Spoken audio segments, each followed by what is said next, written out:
Imagine in the 60s, there were the three Bs, Batman, Bond. I could have been Bond too.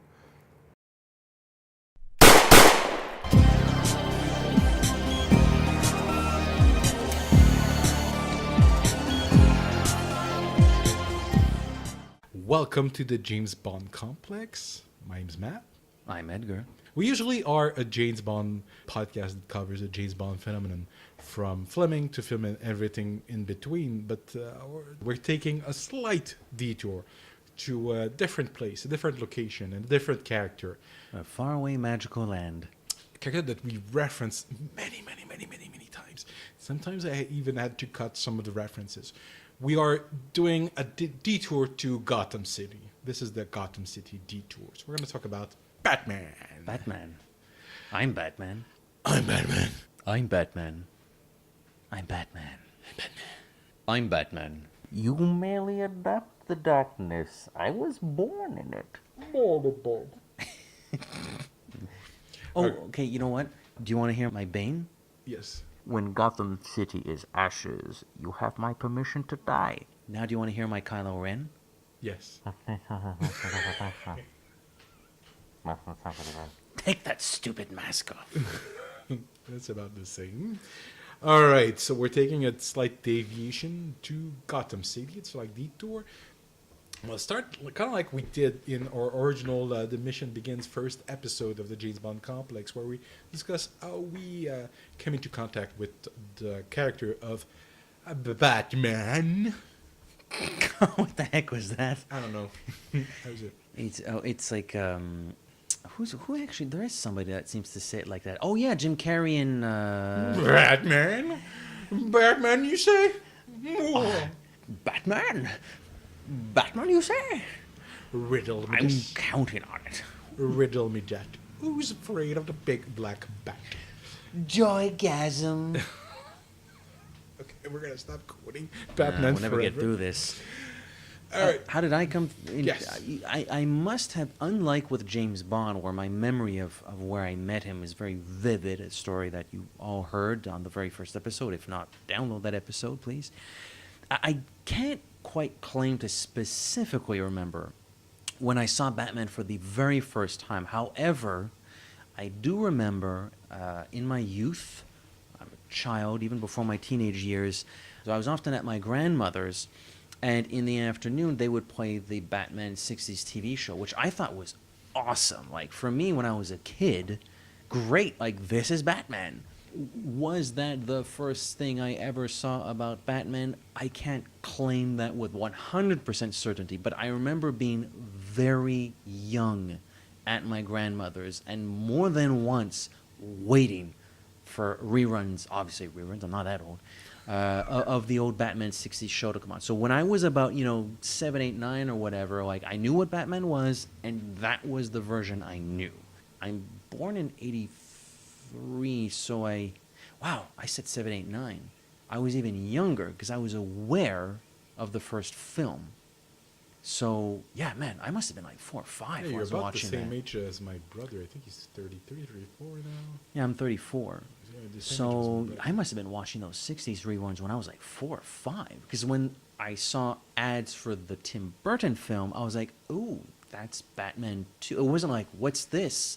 It was like, that's Batman? Like, Yeah, I was a little bit older than you, it means. But yeah, it's around the same time because they started rerunning those shows, the original Adam West show, around the time of the release. And after, between 89 and 92, I remember seeing them on reruns, dubbed in French many times. And I was watching that after school, probably the same as you. That's about the same. Like, I remember watching the trailer for the original Burton movie. It was a variety show that's not around anymore in Quebec, but they showed clips of upcoming movies, and I remember seeing the preview of Batman, and it broke my little fragile mind. I just remembering, like, the rubber suit. Just, I thought he was made of like a stop motion character. Like, it just broke my mind. I'm like, wow, this looks so cool. it's a very striking outfit in that first film, especially if you've been watching, reruns of the 60s show where it's like light gray, pale blue. I mean, everything's colorful. in the Dark Knight. I don't even think they refer to him as the Dark Knight in that show. No, it's a bright night. All right, bright day, summertime Bond. Who's that? Summertime Batman, Beach Boy Batman. And then you see, posters or TV spots or trailers for this movie, which seems to exclusively take place at night, and his suit is black, and this Joker is not as funny as the one in the show. Although when you're a kid, it's not funny. When you're an adult, it's hilarious. But when you're a kid, it's not really funny. He's terrifying as a child, but as an adult, he's more like a funny uncle. As an adult, I don't know if he's my favorite Joker, but he's in contention. He's in contention. He's memorable. Yeah. I mean, I remember the... Do I look like a clown to you? Well. No. I remember, the summer of 89, I remember where I was. I remember all the promotional material they had. I remember they had those newspaper, I think they were copies of Batman, something that was around to promote the movie, but a book, and they reprinted it in French, and it was in a newspaper. I remember buying that. I remember buying the bubblegum cards. I remember buying some of the toys. My parents eventually bought me the comic book adaptation for Christmas, but the funny, ironic thing is I never saw that movie in theater. Never. I think we were, although again, there's maybe a 2 or 3 year age difference between us. I'm at 6 years old. I'm not going to go see the original Batman movie. I could have. I was old enough. That summer I remember seeing Ghostbusters 2 and Honey, I Shrunk the Kids. I think either because maybe of my younger brother or it was punishment. It took me, and the movie was released on home video in October. It took me until my birthday in January until I could watch that movie. So I didn't see the movie until January 1990. I do have memories of seeing Ghostbusters 2, though. Huh. That's one of life's little mysteries. If I saw Ghostbusters 2, why didn't I see Batman? But anyways. I'm not expecting you to answer that question. It's also the summer, like it's a packed summer, summer of License to Kill, to bring it back to James Bond, and the summer of Lethal Weapon 2, and Indiana Jones and the Last Crusade. I think I'm missing some, but it's a big summer, but it blew my mind, and it never recovered. I mean, if there are perhaps 3 fictional characters that I tend, or universe in some case, tend to gravitate. As a child, I really love Star Wars, like most kids my age. When you see my baby or children book that parents sometimes keep of their children, Matt at 3 years old weighed this much, or these were his interest. One of the notes is Matthew's favorite children's story. It's called Star Wars. So I was really big in Star Wars, and then I discovered Batman, and it just like the gadgets. Okay, Luke Skywalker had a lightsaber. But Batman has a Batmobile, has a Batplane. He's a ninja. He dresses in black. And unlike Luke Skywalker, he kind of gets the girl. So I'm like, it's a little bit more. Luke Skywalker gets a kiss from his sister. Yeah. So I remember getting the action figure that had the belt that you could actually wrap, and cool.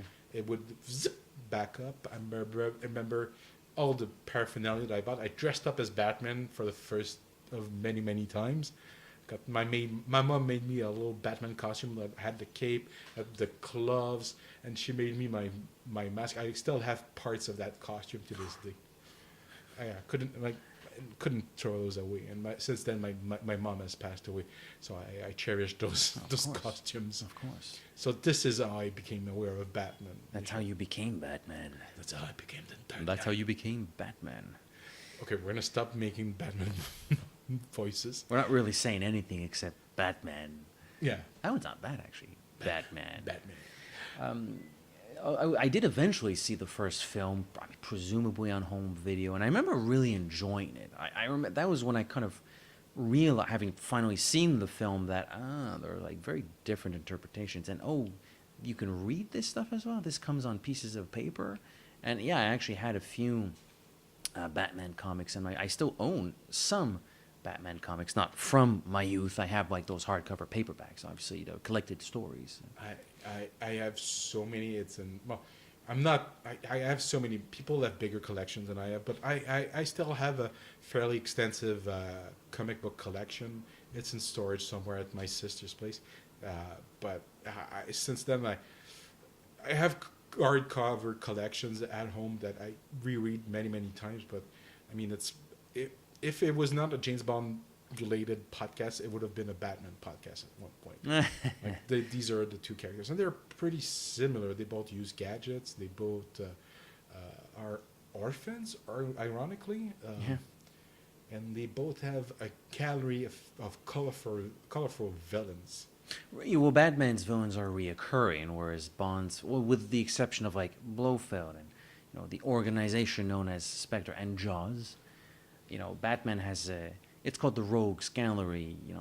They come back. Everybody knows these characters, and we see them, and even the villains themselves have been interpreted many different times in many different ways. We talked about the Joker for a few minutes. Good old Jack. But you got Cesar Romero from the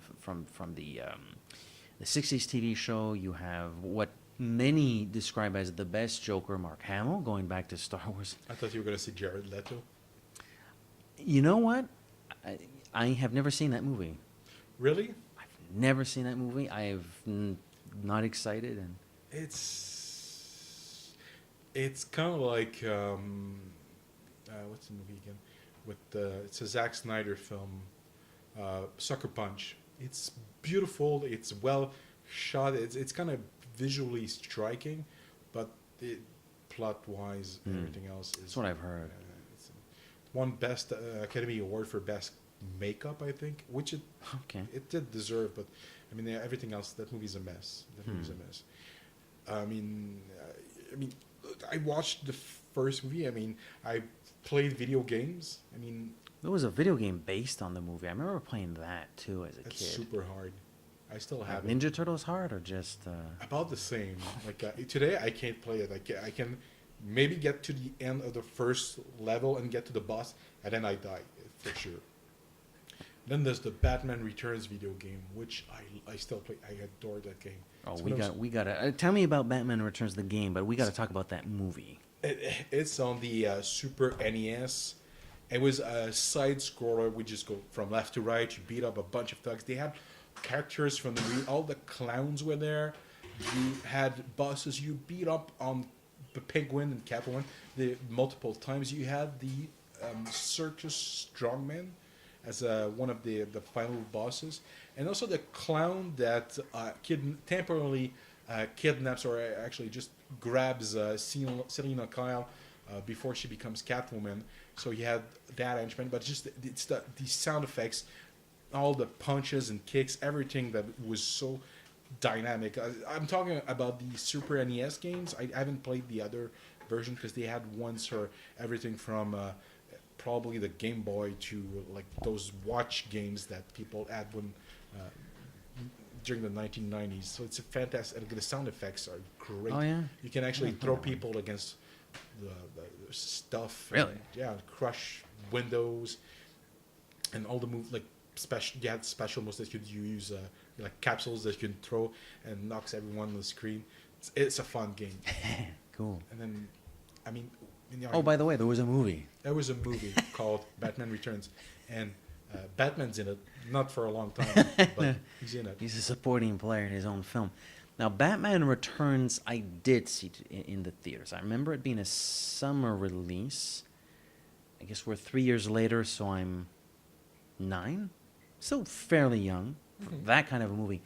And I think my father took me to see that. It was at my request because at that point I really liked Batman because I liked the show. I had read some comics. The first film really rocked my world, so I wanted to see the sequel. Now it's little known fact that they Warner Brothers sort of to an extent kept Tim Burton in check on the first film, although there's some Burton in there.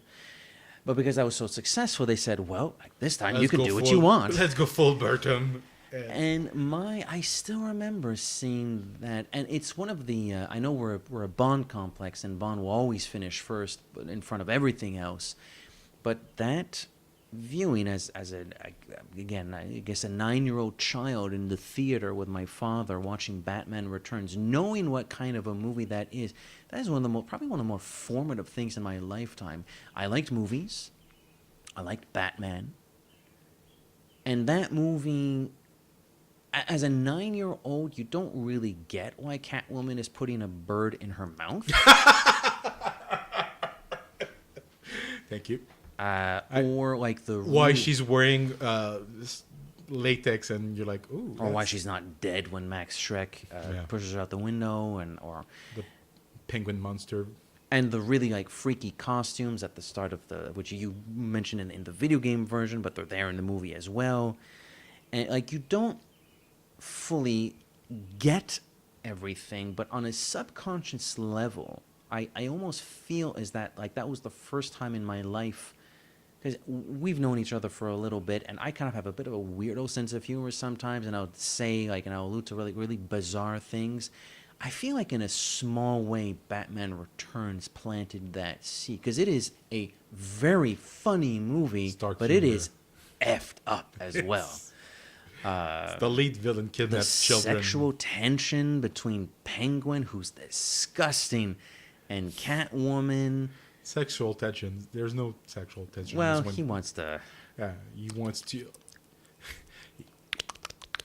He wants to. Everything.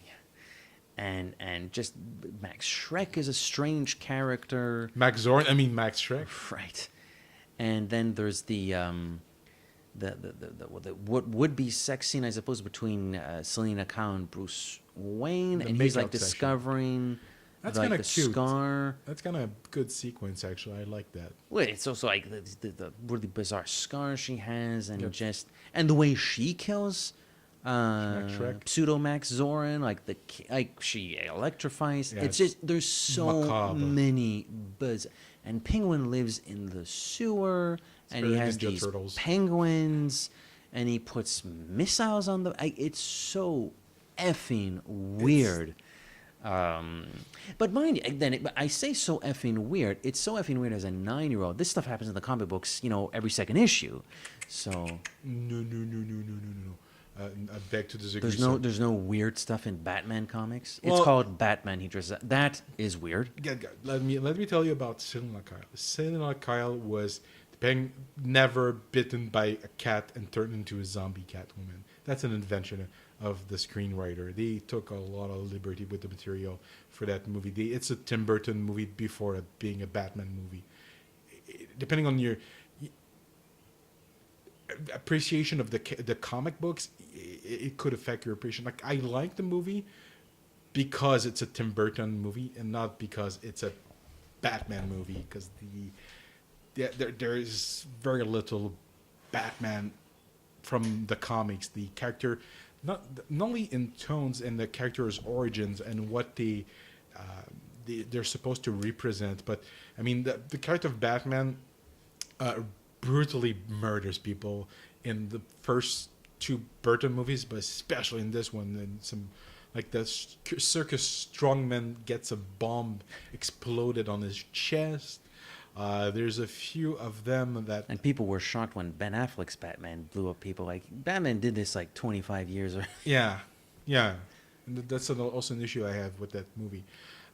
For better or worse, I mean, there's a lot of macabre imagery. I know that McDonald's had, at the time, a McDonald's tie-in promotion with that Batman movie, and I had some of the toys, but in some places apparently they pulled the toys out. They stopped the promotion because the movie was getting such a negative reaction from mommies and daddies that brought their children are getting kidnapped. I mean, Yeah, it's very weird. the opening scene with Baby Penguin in his little cage, and he takes a cat of all things. I guess that's intentional. Really, you tell me. I'm 9 years old watching this, but it's not. But I didn't lose interest in. Like, it didn't turn me off. No. So like something snapped. Like, My theory is that children are attracted by bizarre, and it's you're kind of testing the waters. So their children are really attracted to scary stuff. I have my cousin's kids, which I sometimes babysit. They saw they saw the first Ghostbusters movie, and the youngest one was actually scared of it. And I as a child, but I was fascinated by it. So I'm like, I get it. It's attraction repulsion thing that people have when they're younger. And then we got Batman Forever, and We're getting a little older. We're getting a little wiser. And now we're maybe a little bit better at discerning what's good and what's bad. I'm gonna say something controversial about the Batman movies of the 90s. I don't count the original one. Isolating that one, you have Batman Returns, Batman Forever, and Batman and Robin. I kind of like Batman Forever the best. Oh, really? It has some problems. I mean, the problem with that movie comes from the director, because the director, he has a good eye for visual. Like, it's a visually, they bring color back into comic book movie, which is interesting. But where they lose me with the characterization, and some of the plot is meaningless. And today the plot is even more ridiculous, because the Riddler is stealing. He's committing identity theft. Basically, he's getting people's credit card and secrets. I mean, today people are telling each other secrets on social media. It's kind of a pointless plot today, and it's very. I wouldn't fault the movie for that. No, I know, but it's just that plot hasn't really aged well. But there's some. I mean, Jim Carrey is on top form. Some of the costumes are really gorgeous to look at, and some of the sets are fantastic. But some of the performance, like Jim Carrey, it's aggressive. It's very aggressive. It's not that there are no funny moments, but it's Jim Carrey. Is it Jim Carrey Unleashed? Like, have you seen Ace Ventura? it's Jim Carrey Unleashed. I'm not sure that's what a Batman movie needs. No, but he's doing Gorshin. He's doing the 60s TV show version of the Riddler, and I kind of appreciate that. For what it is, I like that movie, and those two movies, Batman Returns and Batman Forever, by the time Batman Forever came out, I had a little bit of money, so I bought some of the action figures, some of the posters and stuff. So I kind of like the promotion. Like, I still have some of the glasses, the Batman glasses from McDonald's that they had a promotion with. That promotion stayed around, and you had the superhero trio. So I remember like really getting into the merchandising aspect of that movie, and I was super excited for the following movie, but. Well, I'll maybe just share a couple of thoughts on Batman Forever. That was weird, but not like Batman Returns weird, where I'm like, oh, what? Obviously I'm 3 years older, so I guess if we do the math, I'm 12. So I'm sort of, kind of, almost smart. And I remember not liking it. That was kind of my reaction to it. It's like, I love Batman so much that I can't bring myself to not like the movie, but that was kind of weird. That wasn't weird. Like the other one with the Penguin and I didn't dress up as Batman. I dressed up as the Penguin from Batman Returns for Halloween. Yeah, I really, really like the Penguin, and I'm 9 years old, and I'm telling you, man, something weird happened. Oh my God. But so we're 3 years later, 2 years later. The first 3 movies came out 3 years apart. 92, 95. So 95. So I'm about 12 years old. Although actually my birthday's in the fall, so every time I've been saying I'm an age, take one off. So I'm 11, I guess. I was 8 when I watched Batman Returns. Yes, thank you, Papa. Merci. So yeah, and that was a weird one. I'm like, do I like this? Do I not like this? At 11 years old, I'm like, what do I think of this? Which says a lot, because at 11 years old, you're supposed to just shut up and eat everything, when it comes to pop culture. And at 11, I'm like, I don't know if I like this. I mean, if you really like what Tim Burton brought to the Batman movies, and you get Batman Forever, I understand the negative reaction one might have. I had a reaction like that because Batman and Batman Returns are different movie tonally and visually. The first one was shot in England, actually, Yeah. at Pinewood, if I remember correctly. That's why License to Kill was shot in Mexico, of all places. How weird is that? It's weird. Like if you see behind the scene pictures, it's weird to see the sets. And some of the sets are actually. No, but it's like Batman is shooting at Pinewood, so the Bond movie has to go elsewhere. That just doesn't feel right. But by Bond, yeah. Now the soundstage are being used for Star Wars at Pinewood, so I don't know if they'll be able to. That's a different subject. Whatevs. But yeah, there's a contrast between the Burton movies where the first one went a good mix of dark and light, and it's just it is proper for Batman '89. Batman Returns kind of put too much coffee in so it's a darker movie.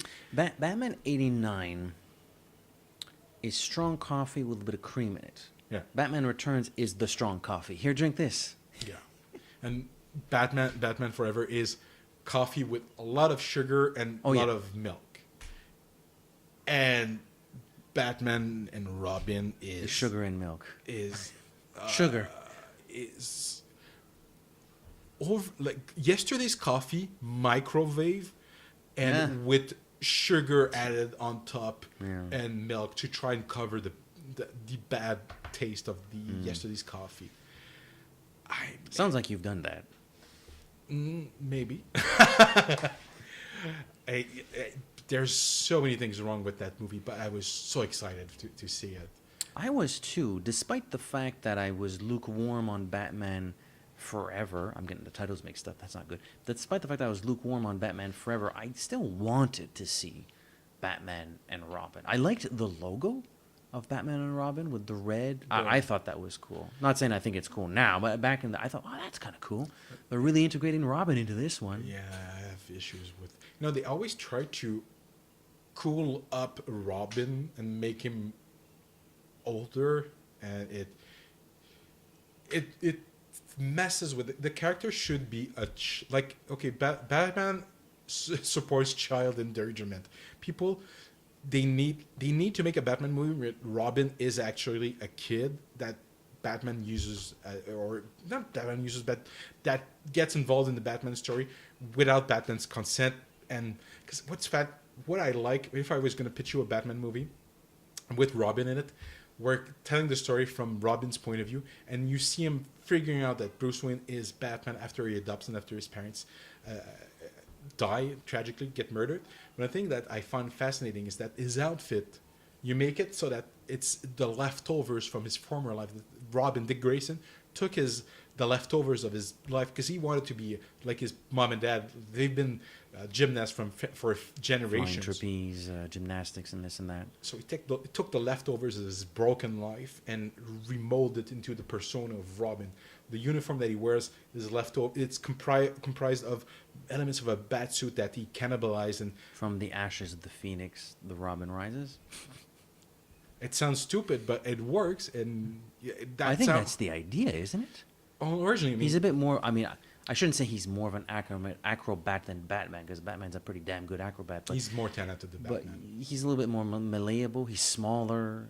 He has that flexibility a little bit more. So that's sort of what the idea is, anyways. That's always how I understood it to be. Originally, the concept for Robin, it's 1940.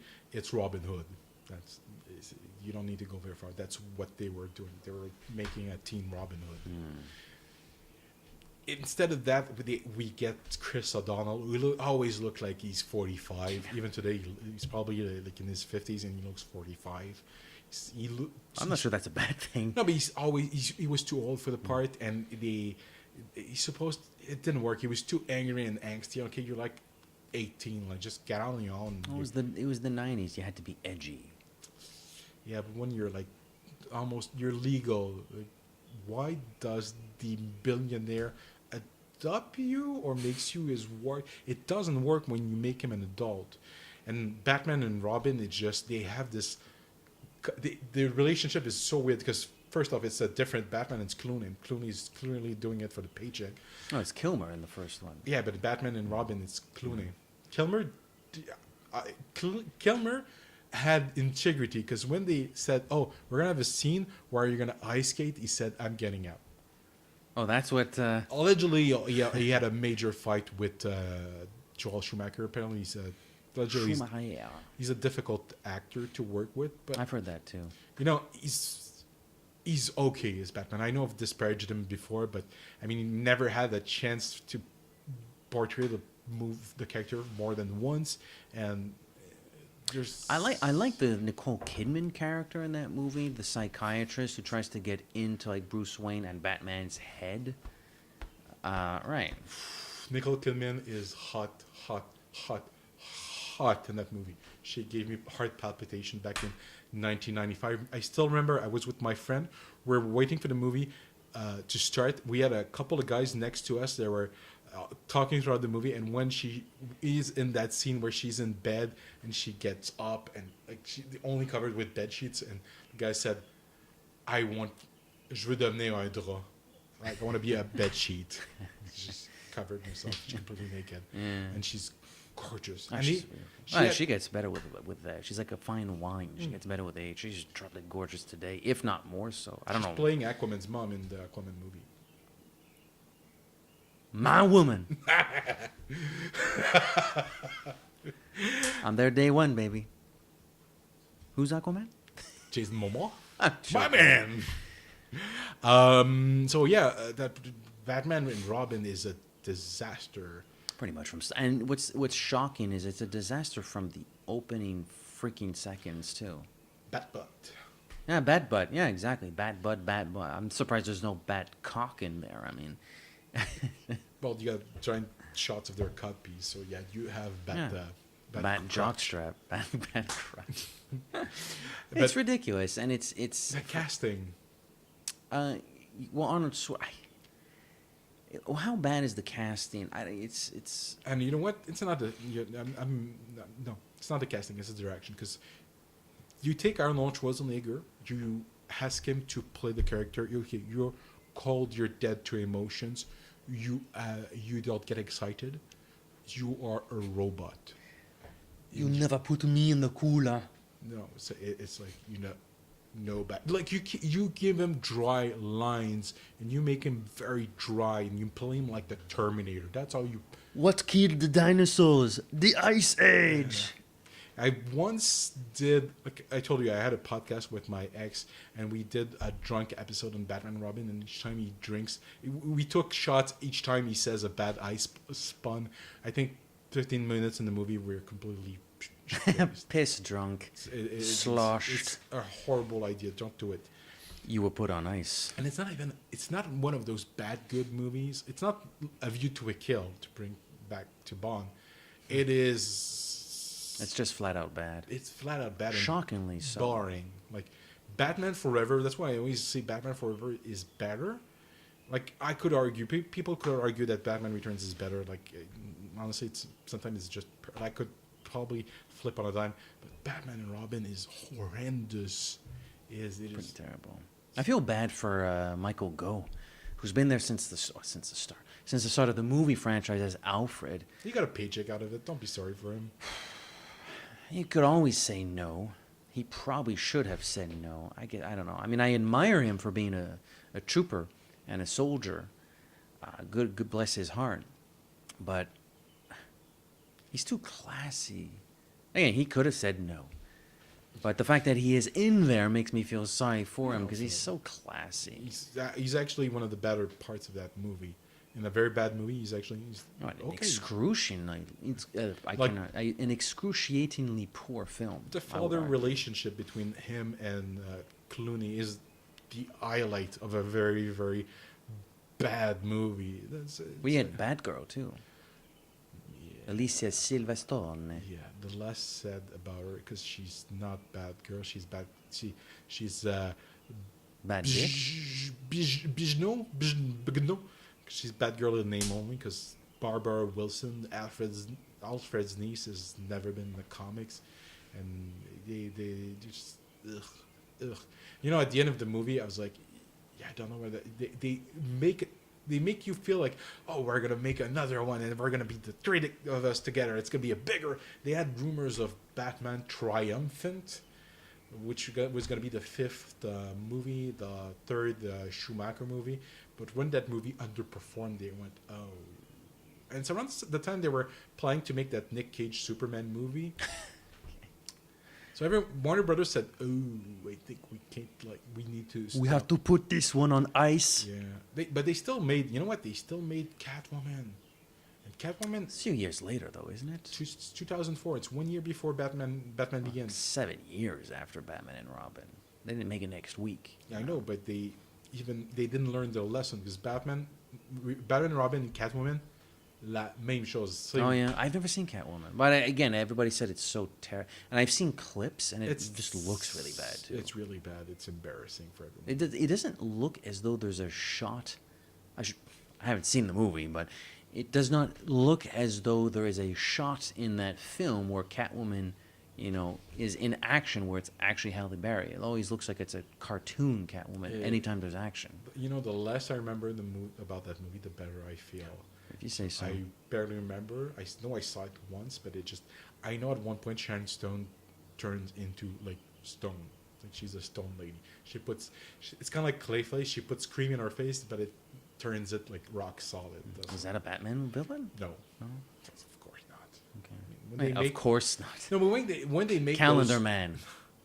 That's actually a real villain. Yeah, I know. My point. Of course not. No, but Calendar Man.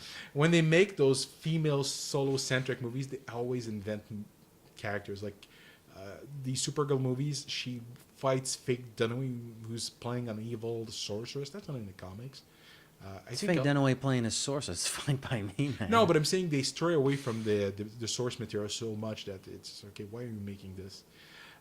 Then we skip 7 years and we get to Batman Begins. Batman Begins, and 8 years actually. Yeah, and what a difference 8 years can make. That was a really, really interesting time to be a Batman fan, because I think even though 8 years had passed, there was still a bitter aftertaste following Batman et Robin. So to get a new Batman film was... So risky. Where was it? Yeah, I think we all went in with a little bit of trepidation. No, people skipped it in theaters. It's only but it had legs. That movie, it performed well, but it stayed popular. Like the box office was constant. It stayed in theater for a long. The word of mouth really helped that movie because it didn't perform astronomical numbers, but it was a constant, it's a money making machine. It played until late in the summer, until August. It came out in June, like early June, and I remember I saw it so many times. That movie, I saw it in theaters so many times. And I was working at Walmart at the time, so I bought so much action figures. It was insane. I was a grown man. I was like, okay, get my paycheck went into Batman action figures.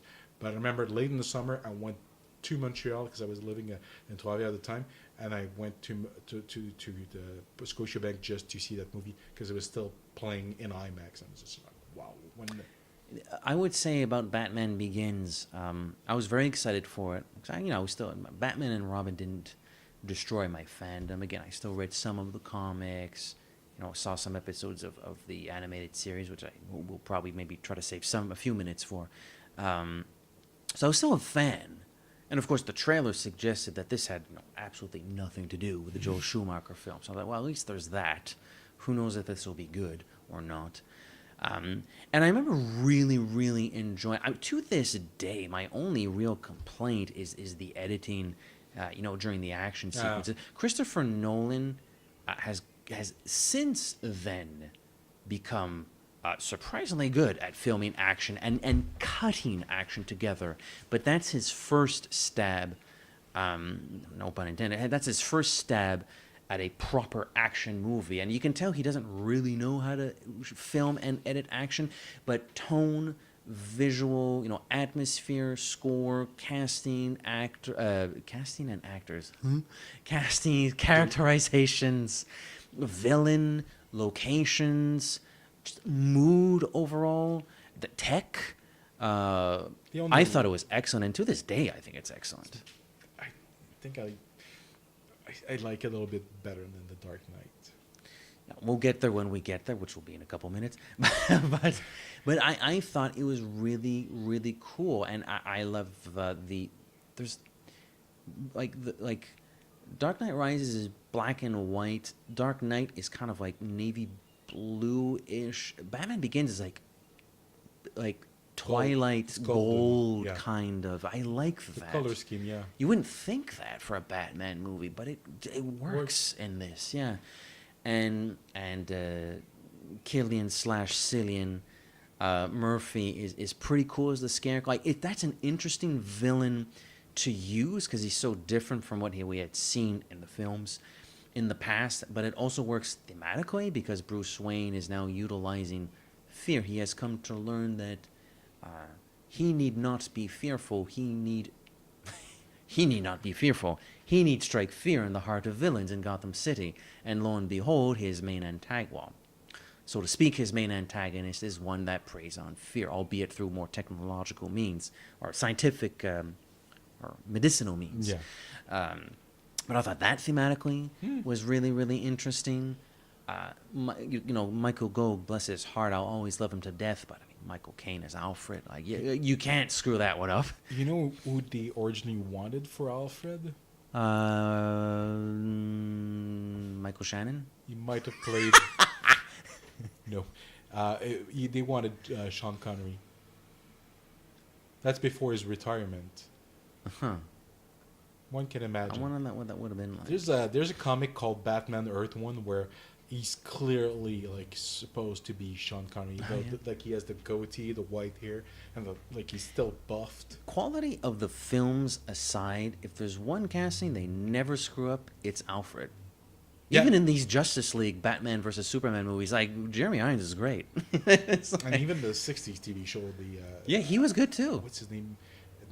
Alan Napier was great, memorable. The movie could be terrible, but you'll get a good Alfred. Always get a good Alfred.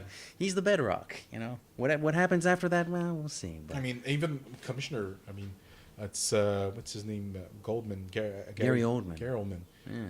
Fantastic. He's really good too. He's not. I think he's detective in this one. He's Sergeant. He Sergeant, becomes captain, and by the end of the second one, he becomes commissioner. Yeah.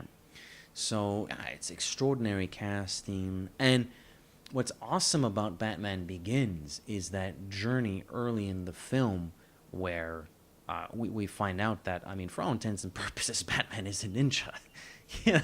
Which the other movies didn't broach, and of course the 60s comics didn't broach. And I don't even think at that time I had the luck of the draw to read the comics that really broached that. It comes from the comics. No, I know that, but I had not at that point read the ones that really explained that. So that was kind of new to me when I saw Batman Begins. Look, I knew that I was honestly, Casino Royale, it made Bond fans like slap happy when I saw Batman. Like I had the same feeling for Casino Royale that I had for Batman Begins. I was slapping. I was so happy with that movie, and I mean, I was excited for the sequel. There's great ending. We got another one that escaped the island archive. Taste for the theatrics. Again, the guys on the. Oh. He left a calling card. Yeah. I mean, that movie blew my mind back in 2005. I was excited for the sequel, and so we waited a couple years, and when they announced the casting of Heath Ledger as very weird, I was. What are they doing? This will be horrible. They're doing what they're doing. Yeah, they're destroying the franchise. I was so confused. I mean, you know what? I like Batman Begins so much. I'm like, let's see where they go with it. And then same director, same writers. Yes. Yeah. It's only in the third one I think Nolan brought his brother in to co-write the script. I think it's the David Goyer, Chris Nolan collaboration for the sequel. I think his brother usually helps him with the early drafts. Does he not? After the Batman movies, the first two Batman. No, I'm just like a Christopher Nolan film. I think his wife helps with the drafts too. She's his producer, so she must. It's a collaboration at one point. The family business for all intents and purposes. They make Oh, really, really expensive family films. Yeah, so I mean, they announced even when they showed the first picture, I was like, "That's the Joker." He's not like you could clearly see that it was makeup that he was putting on. It kind of turned me off. I was like, I wanted my Joker to be like completely chalk white and victim of a tragic industrial accident, basically, and they don't allude to the origins at all. That Joker is They do, but they piss in your face because he No. just keeps telling a different story, which I actually kind of like. I adore that. It just messes with you, and then it's like that's what the. In my arts of arts, I don't want him to be Jack Napier. I don't want him to be the comedian that. Right. I want him to be an enigma. For as great as that story is, I don't like that. No, I don't want to see an origin for the Joker. I want him to. He says it. I think in one of the comics. When I think about my past, I prefer multiple choices. There you go. It's fine with me. Yeah. I mean, and that Joker is fantastic, and he's like a dog chasing cars. It's true. He's not. You know, if I don't even. The performance is so gives such a frisson.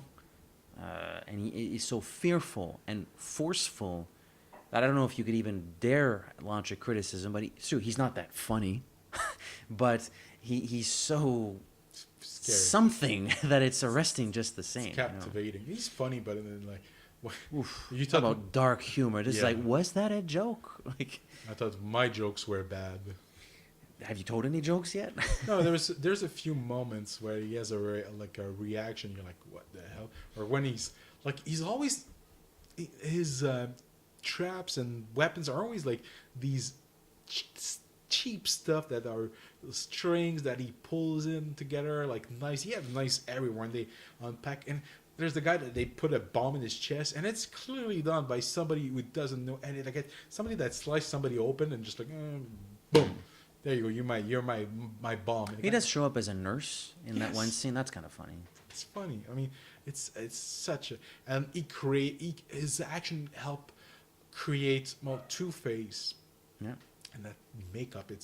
I don't know. I still feel I think there's some CGI. it's some CGI. That's why I'm like, I don't know if I like that it's CGI because the movie is it tries to be. It's so realistic. I hate saying that word, but it's very similar to they want to give you the impression that it could actually happen. I think that was Nolan's intent. He was very clear on that when he signed up to make these movies. Like, he loves Batman, he loves that universe, he wants to tell these stories, but Batman and Robin, this ain't. No. We're going to make something which on paper is completely ridiculous and stupid, but we're going to sell it to you in the most realistic way possible. And I mean, I think they pulled it off. They So. pulled it off, but unfortunately, the success of that movie probably led them to make attempts at not really remake the Dark Knight, but Batman v Superman, Man of Steel, even Green Lantern to some degree. The dark tone that people associate with the DC Universe movies it's not something in the comics. The DC Universe, if nothing, is the bright and funny version of the Marvel comics. I mean, you have villains like, I think there's a villain called Lupo, which is the first villain that Superman faced after he died, and he was brought back to life and saved the planet from the cyborg Superman. The first villain is called Lupo. It's a guy that can actually move molecules with special gloves, and Superman defeats him, and it's like a joke. It's like poof, just like there's the DC universe is lighter. Superman is not a dark character, and Batman is dark, but his villains, some of them are goofy. I mean, you got Clayface, who's a big clay monster. Riddler. You got Mr. Freeze, who's just a Egghead. No, that's from the TV show. It's not a comic book character, but you still have like the Riddler, those cartoonish characters that you can try and make them realistic as possible, but at one point and that's There'll be a clash, maybe. The Clash is Dark Knight Rises. That movie is uneven and repeats itself. That's fine. There was an extra year between those two, I think. Like, there's 3 years between Begins and Night. 2008, 2000. I feel like we waited a long time for. No, I think it's 3 years. Oh, maybe I'm just But misremembering. it's just, I think they had because Heath Ledger passed away after shooting The Dark Knight. I think they had different plans for the sequel, and because of his passing, they had to modify some of those plans, and the result 3 years. still. I mean, if you're thematically you were set on doing something, the movie. Look, I always used to say that the movie should start and the movie and it's kind of repeat some of the storytelling tools of Batman Begins, and you tell the story of he's already in the pit, and you have him flashback to how he got into the pit, and he doesn't stay 3 months in the pit with his back broken. He stays like you want to have 8 years pass between the Dark Knight and the Dark Knight Rises. Guess what? Batman was broken in a jail in a shell country for 8 years. And then you have Bruce Wayne for 8 years, like slowly, inch by inch, building himself back. He makes it out, and then It's not a bad idea. it's better because when Batman returns, he's actually returning. He's not like, my girlfriend got killed, so I stopped being Batman. Like it would have been more powerful for them to have Batman start, and you tell the story of. Well, doesn't it go beyond just the fact that his girlfriend passed away, who, by the way, is recast in the second one for Jake Gyllenhaal. That would be interesting. Maggie Gyllenhaal from Kitty Holmes in the first film. I mean, the fact that Rachel Dawson, the fact that Rachel Ghoul. We'll get to that.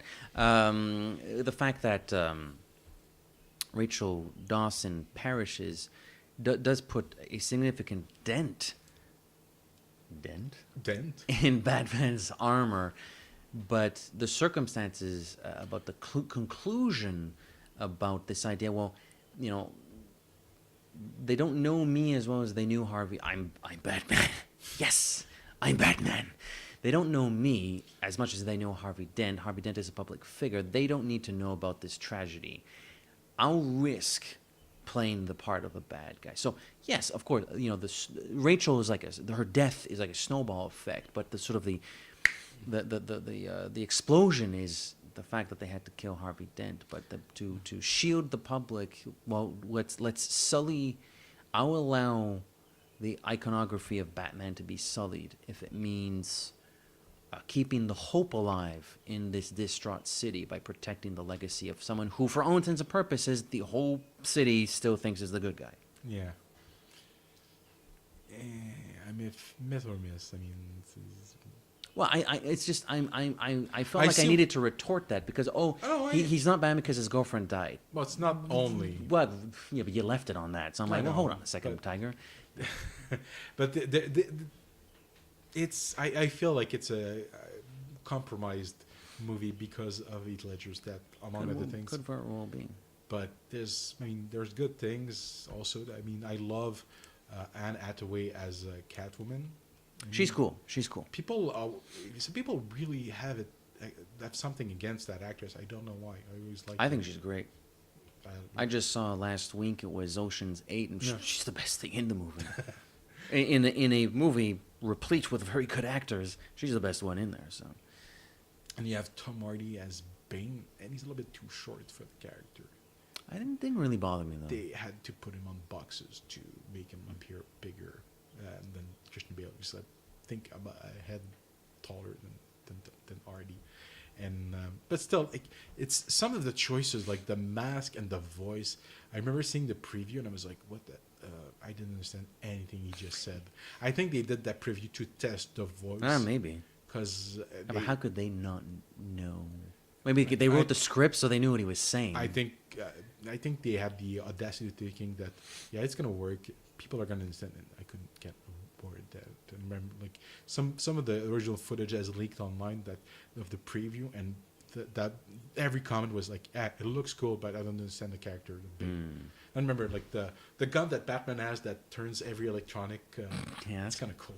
That's kind of cool. And there's we are a James Bond podcast. There's a major James Bond reference in Oh. the opening. The License to Kill. Absolutely, absolutely. I mean, it's a copy paste.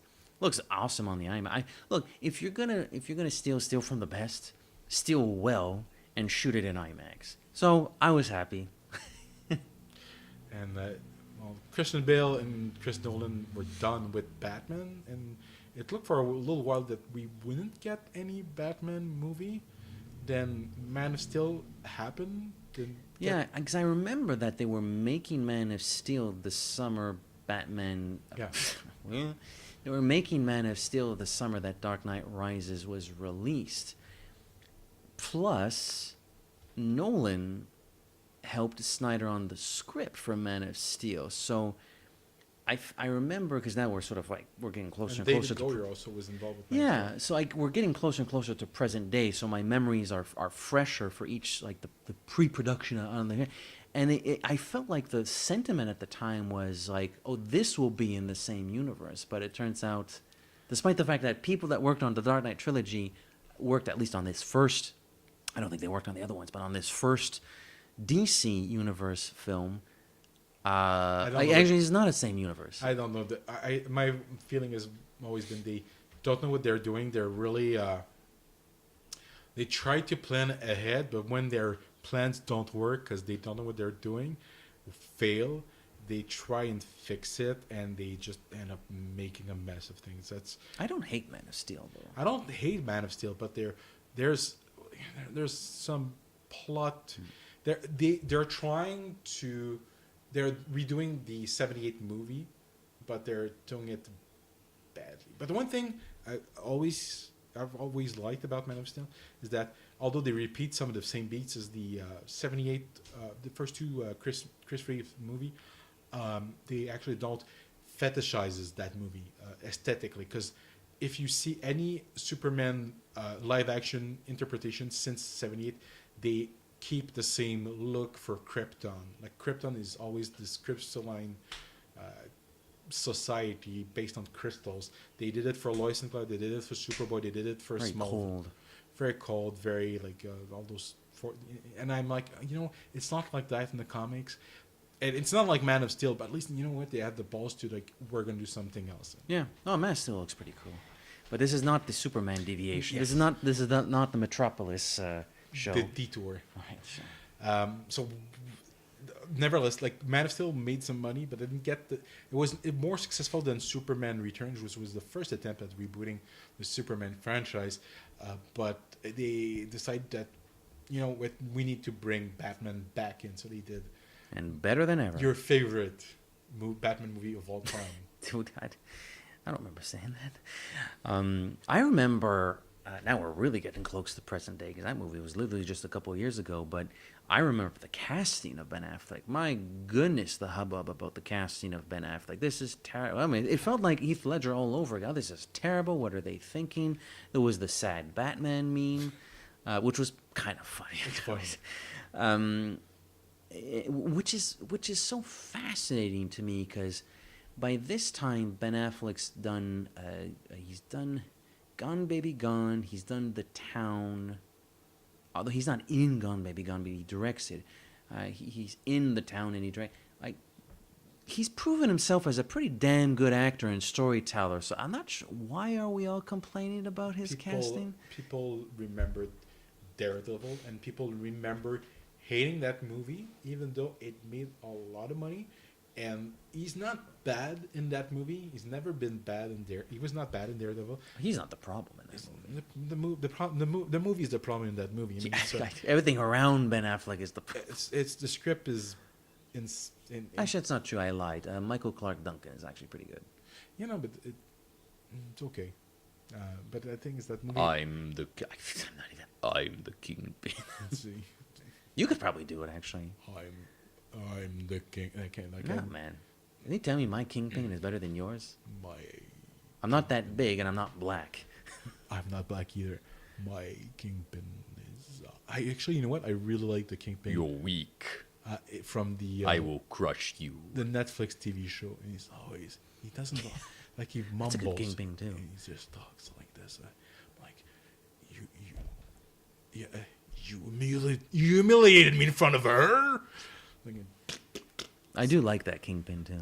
but back to Batman, I think that because and it's around the time that the entire Bennifer thing happened, that people had they categorized Ben Affleck as a joke as an actor, and it's a shadow that has still found its way into today. It's still people are still like to make fun of Ben Affleck for some reason. I'm like, I don't know, He's a perfectly competent actor, and he's a surprisingly good director.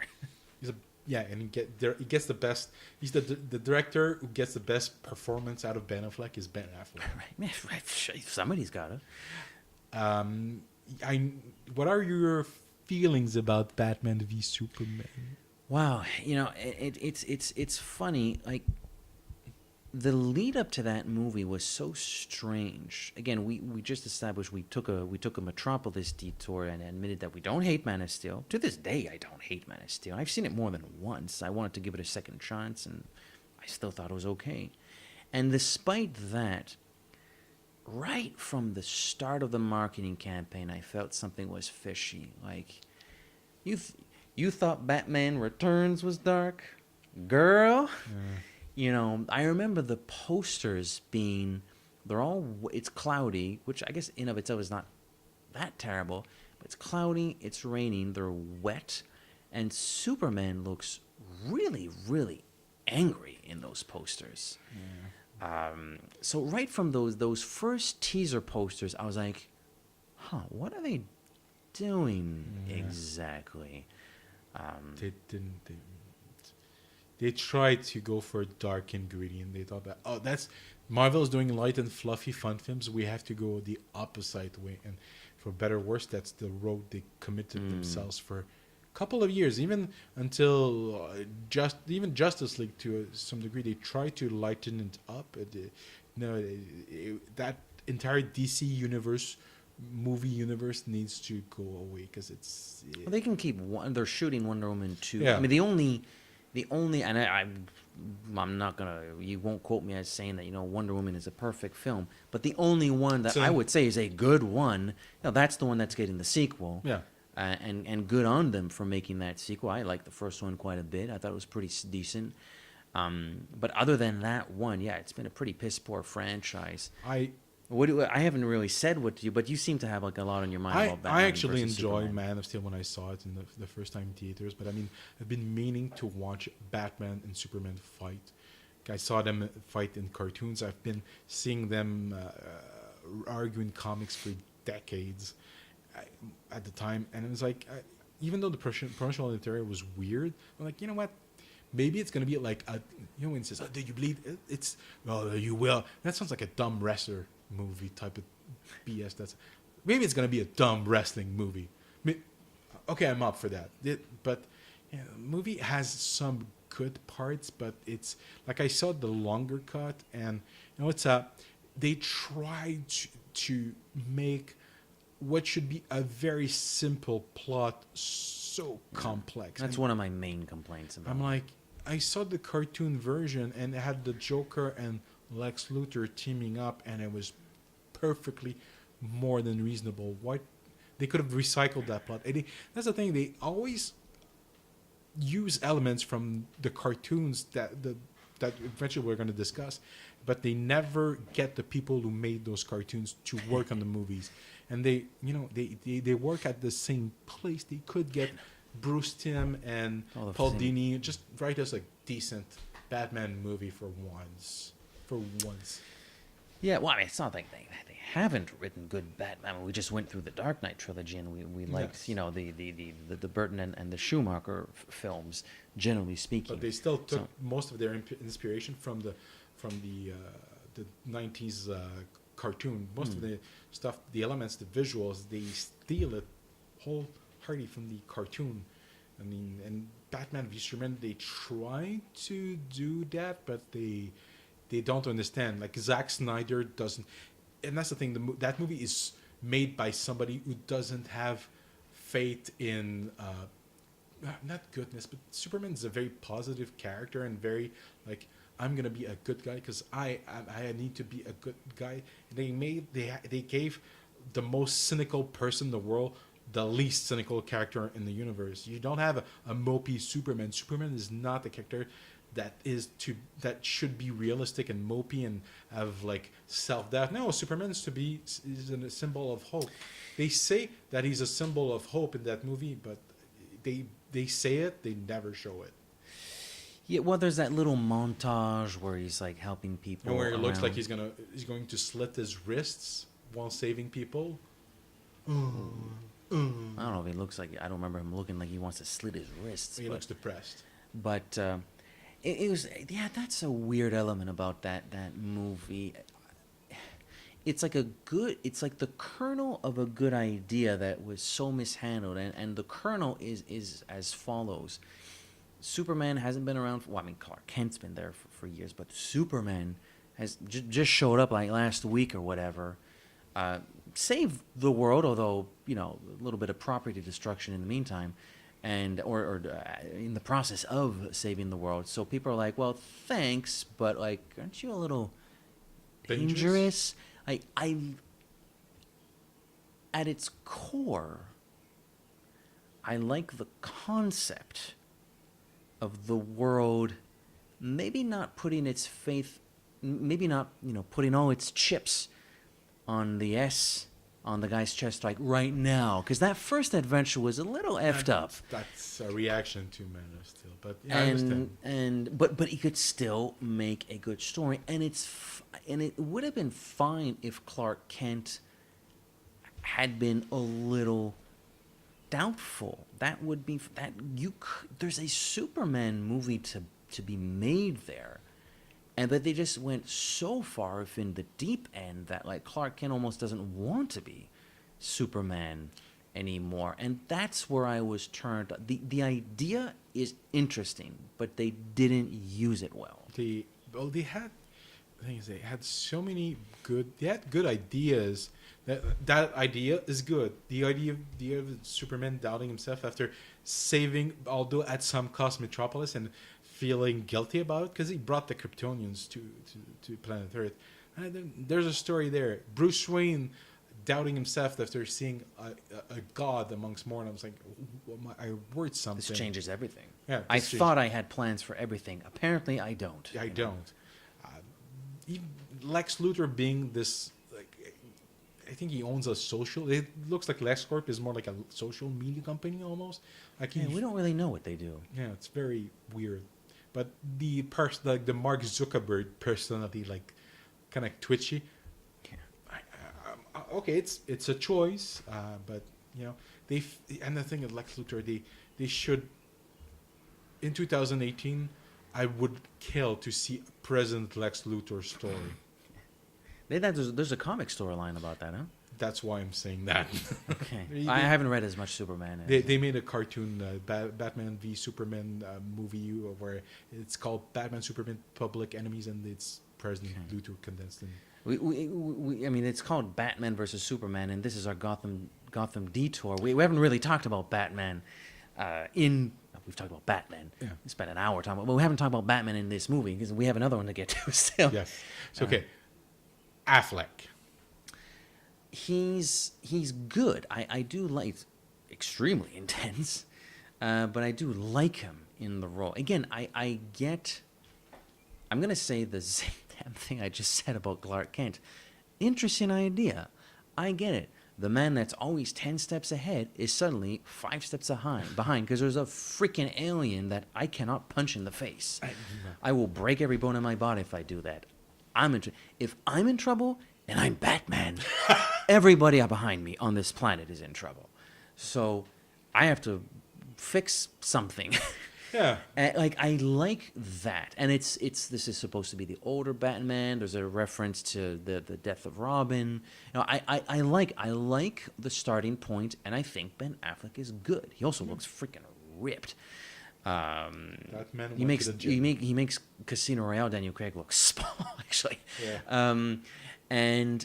But again, so intense, so far off the deep end that I'm like, I don't know if I really like this Batman very much. Like, I read the story that this is sort of based on, The Dark Knight Yeah. Returns. Dark Knight Returns? Like everything. It's good, but you know that one's it's so political, it's so this, so that. Like, I've never loved. It's interesting. It's interesting, and I'm happy I read it. I'm glad I read it. It's worth reading. I don't love The Dark Knight Returns. I love bits and pieces. I like it, but I love more some of the bits and pieces than the entire thing. It's almost one of those things where I'm like, that's a really cool experiment for a one-off Batman / Superman story. I'm glad I read it. I don't need another one of these. I'm gonna go back to Tim Burton and whatever they do in the comics. You know, I don't need another one. Well, it changed how Batman is perceived. That they added some grit for the comics. It's really well regarded.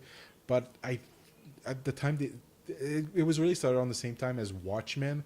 I think Watchmen is a better book than The Dark Knight. I think The Dark Knight is a simpler storyline. It's still thematically and the plot and some of the dialogue is great. Some of the script itself is like the description. You read Batman's inner monologues, it's quite captivating. But it's supposed to be the swan song for Batman. Basically, it's the last Batman story. They made sequels to that comic, but So much for that idea. they're miserable. I hated them. Even the one that came out a couple years ago. I think it's not over Oh, it's yet. not over. Like the Master Race or something like that. I haven't read that. I have no interest. I've never read the second one. So. Don't. I bought the original issues and I read it once, and it's somewhere in storage and never plan to open it. So that brings us to the most recent. Not very recent, actually. Just a few months ago, literally. I saw it for my birthday a second time. I think I remember you telling me The that. only time in my life I've been able to see a Batman movie, because I'm born in January, was in '93. Technically in '94. I saw Mask of the Phantasm in theater, and that was a fantastic. Like, that's a fantastic. That's pretty good. Yeah, I like that one. I only saw it once, so my memory's a little hazy. But we'll get. I mean, well, if you know more than me, I'll leave the floor to you. But let's finish the movie, Yeah. the live action films with just La Ligue des Justiciers. Which so we get Wonder Woman, who by this point she's already had her own film, although like literally just a few months before this one. Although, well, she's in Batman versus Superman, mind you. And some other guys join in, like Cyborg and Flash. Flash or the Flash? The Flash. The Flash. And my man Aquaman. Yeah.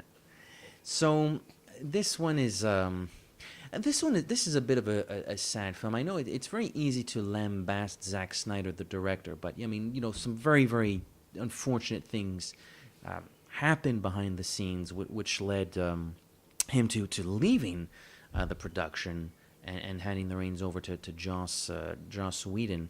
And you know what? What's so ironic? Everybody just loves to hate Zack Snyder. Zack Snyder, you're such a shitty storyteller. You know what I can't stop hearing since the Justice League came out? I wish they'd release the Snyder Cut. I thought you all hated Zack Snyder. Yeah, I wish honestly, they should have shelved the film, and or at least wait until they should have wait to release it this summer, finish the reshoots after what's his face had the time to shave his mustache. Yeah. Well, that's the least of this problem. It looks a little weird. I'm not going to deny that, but that's the least of this film's problems. Yeah, but by doing that, you had the time to rework the script, fix some of the issues that you had. Because it's not even the mustache. Some of the post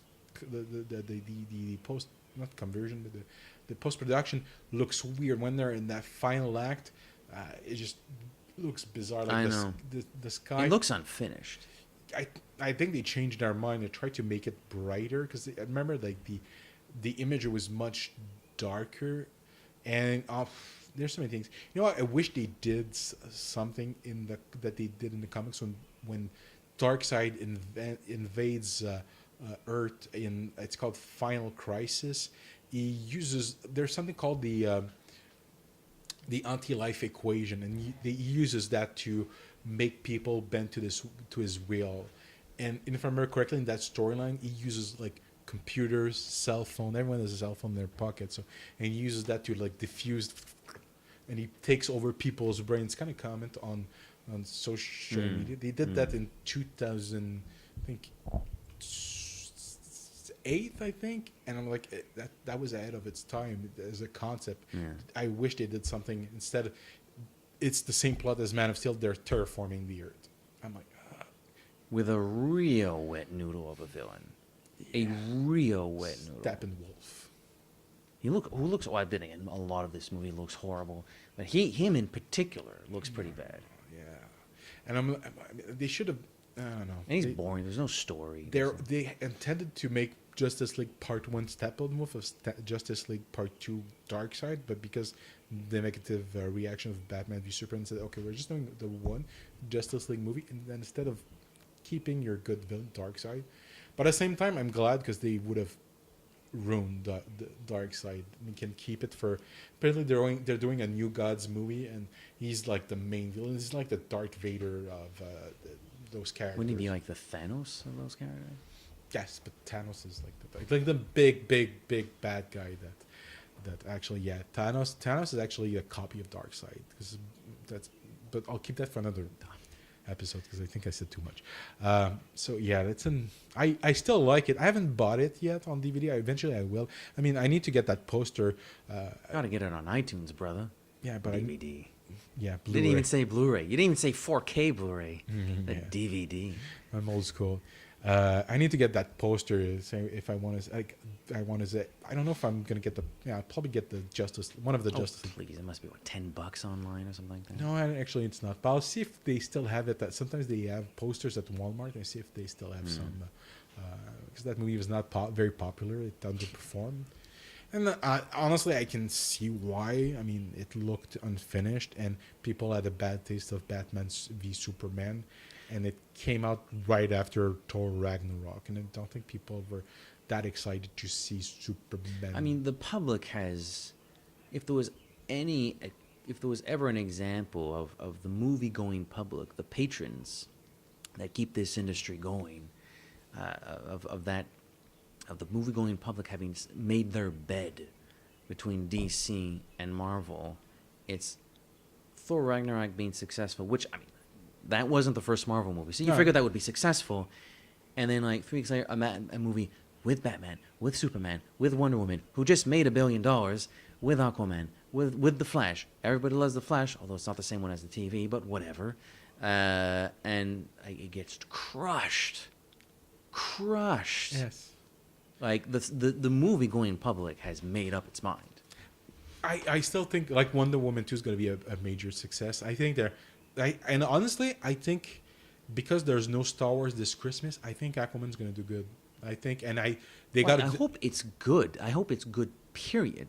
Yeah. I've seen Jason Momoa in some interviews. He seems like an okay guy. He's not the lead in a whole lot of movies. No, I don't think he's the lead in anything. Did the Conan reboot? Oh, that was horrible. He's the few positives out of Justice League. He's kind of one of them. He's kind of funny. Yeah, he's fun. I always keep saying. Well, we both keep saying, "My man." Like it's such a silly thing to say that it's almost become its own like. It's endearing. Yeah, exactly. It's like the ride ain't over yet. My man.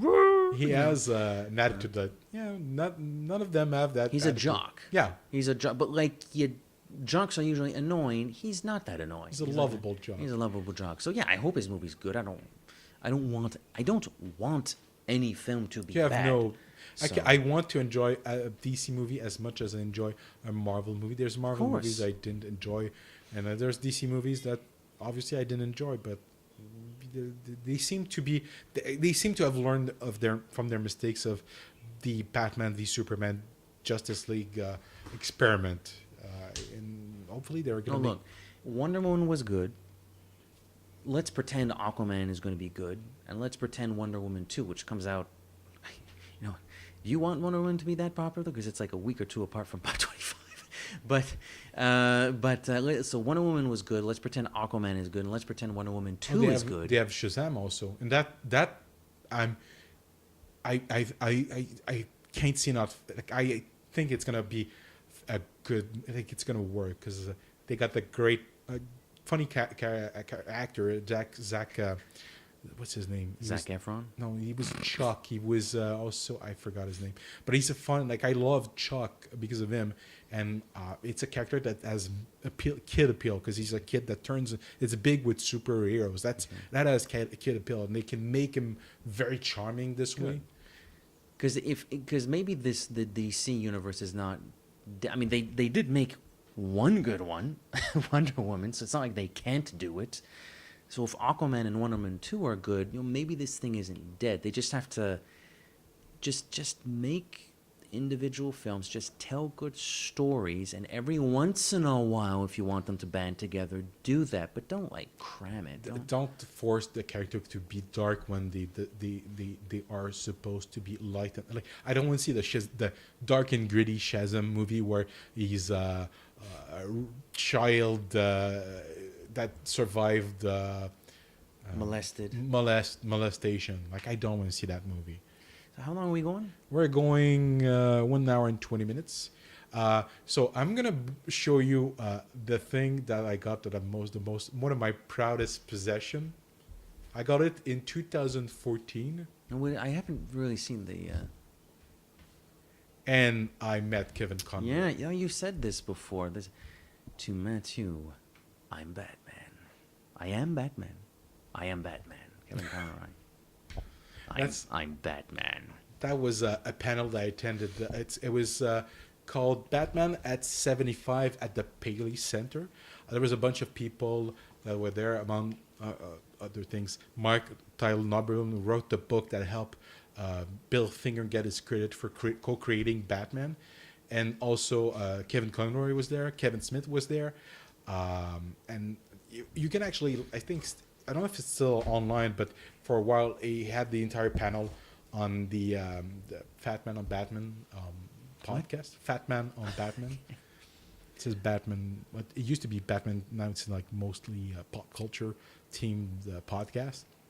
But it was just a fantastic experience. I mean, being in the real Gotham and seeing the real Batman. And I spoke with Kevin Conroy for a while and explained to him, like, among other things, the Batman cartoons helped me learn English as a second language, and said, yeah, your English is really good.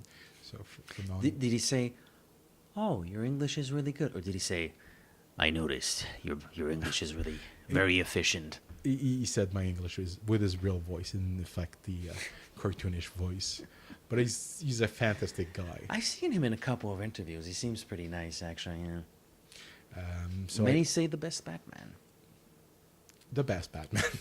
Yeah. I as an actor playing Batman, I still really like Christian Bale, but certainly as a universe, the character and Bruce Wayne and his world. Probably the animated series is the best one, which is the one we probably won't have much time talking about. Yeah, I think. Well, you know what Volume 2 should be? A Batman animated series episode. Another Detour. Well, yeah, cartoon Detour. It's Gotham City is a town that I'm willing to visit There are multiple. many alleys. There are many dark alleys we can lose ourselves down. Yeah. And many members of its rogues galleries we can fight against. Yes. So I think we'll wrap this up. I mean, next episode, we can't really overpromise. I mean, I don't know. It's going to be our Comic-Con post, and my goal is to milk our Comic-Con experience as much as possible. Yeah, because at the time of this recording, which is June 22nd, the next thing we will record will be like whatever we can't record at Comic-Con, essentially.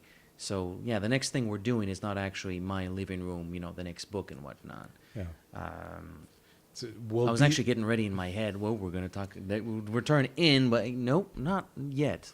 No, and my goal is to the Comic-Con is 3 days. My hope is to get 3 different shows on the different days. I don't know if we're going to be able to get that much material. If we don't, we don't. If it's 1 day, one episode worth of material, it's 1 day worth of episode. Or if it's 2, it's 2. If it's 3, yeah, fantastic. But that's my goal, my aim. But who knows if I'll be successful? Well, we want to record the presentation. Yes. Be it audio and or video. So at the very least, you'll be getting that. But the goal, yes, is to walk around, poke some people, and See what we get. irrespective of what their costume has, ask their opinion on James Bond. Yeah. Which could prove to be quite delightful. Could be fun. I hope so. Regardless of what sort of answers they could poop out, I think it could be delightful. Yes. I mean, after that, technically, we're after this recording session, we're gonna tackle Thunderball. Yeah, but yeah. That's sort of the next official episode. It is Ian Fleming's Thunderball. The year of which escapes me. 61? 60? 61. 61. Yeah. Whenever that episode comes out, it's gonna be a little while. Don't be afraid. By the time you're listening to this, logically, I think we probably have a recording date set for Thunderball. For sure. We usually do these things at the end of the month. Yeah. So at some point during the last week of July, we'll be recording. July or early August, Early I August, guess. Yeah. So I guess we'll do the whole social.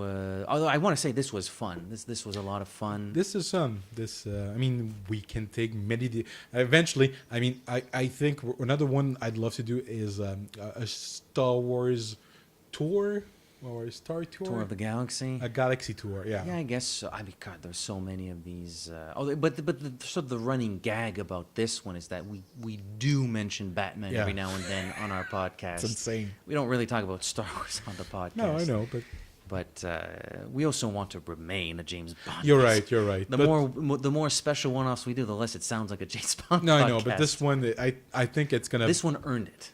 All right, let's do the social media tag. You can find us. We're not the Gotham Detour. We are the James Bond Complex. We have the www.thejamesbondcomplex.com. We have a Facebook page. Please search for the James Bond Complex. We have a Twitter account, which is at the Bond Complex. We have an Instagram account. Please search for us at the James Bond Complex. Please subscribe and download on Google Play. Can you Google that? And of course, please search, Google. subscribe. Yes, Google, iTunes, subscribe, review, and give us a 005 star rating. Ooh, it's getting late. And Yeah. We've been talking a lot. I'm on Twitter. We're both on Twitter individually. I'm at @00pop. That's the word _OH_pop. I'm at Metoclair. Just as James Bond is one to return, so too will the James Bond Complex. Although, as we've elaborated on, the James Bond Complex will return in many shapes and forms. Ooh, over the weeks to come. The Comic-Con multi-part series. Multi-part series, and Montreal Comic-Con's multi-part series. And at some point this summer, we'll go to the beach and talk Thunderball. Yes. Oh, yes. Merci Domino. beaucoup, et à la prochaine. Au revoir.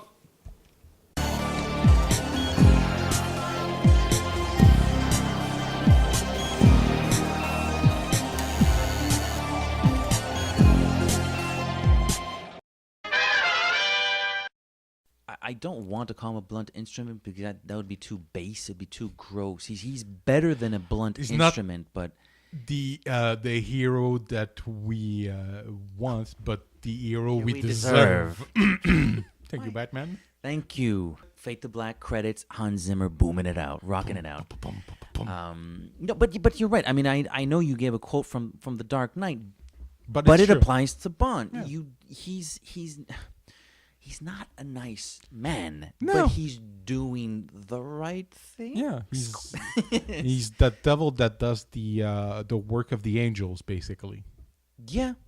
Not no, because an angel doing no. Yeah. He's a devil doing the work of the angels. Yeah, he's a effing asshole that is doing what needs to be done so that you and I can go back to our respective homes at night and make ourselves a nice dinner and sleep soundly at night. Yeah, But he's being a complete dick about it. yeah.